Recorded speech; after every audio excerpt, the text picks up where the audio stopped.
Ilikuwa chama chenye nguvu na kikongwe katika siasa baada ya rais mstaafu Daniel Moi kumpokeza cheo cha uwenyekiti wa chama cha KANU Uhuru Muigai Kenyatta. Mambo yalionekana kuzidi kwenda mrama. Chama cha KANU sasa kinazidi kukumbwa na kimbunga ambacho kwa sasa kinatishia kutoa mwanya wa kukisambaratisha chama hiki au kupunguza ushawishi wake katika ulingo wa kisiasa.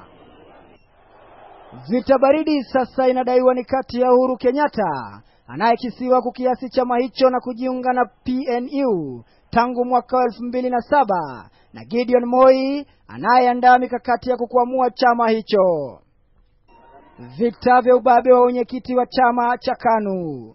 Kikundi cha Gideon Moi sasa kinamlaumu Uhuru Kenyatta kwa madai ya kuandikisha wanachama wapya kisiri kwa lengo la kupata kura ya uongozi wa chama hicho mwaka ujao wakati wa uchaguzi wa chama. Hata hivyo, kundi la Uhuru limekanusha madai hayo. Wale watu wote ambao wazunguka na karatasi wakisema wanaandikisha wanachama wa KANU, how the McConman. If there's any other recruitment going on, certainly it has not been sanctioned from here.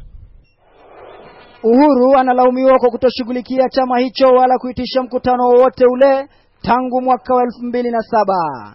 Katibu wa chama cha KANU Nick Salat amekuwa akimwandikia barua Uhuru Kenyatta akilalamikia madai hayo.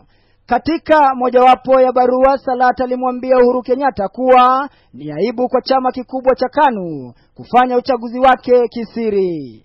Aidha alisema kuandikishwa kwa wanachama wapya wa KANU kisiri ni mpango wa Uhuru Kenyatta kujinufaisha kwa lengo la kupata ushawishi na umaarufu wakati wa uchaguzi wa nyadhifa kuu za KANU. Mohamed Ali, KTN leo.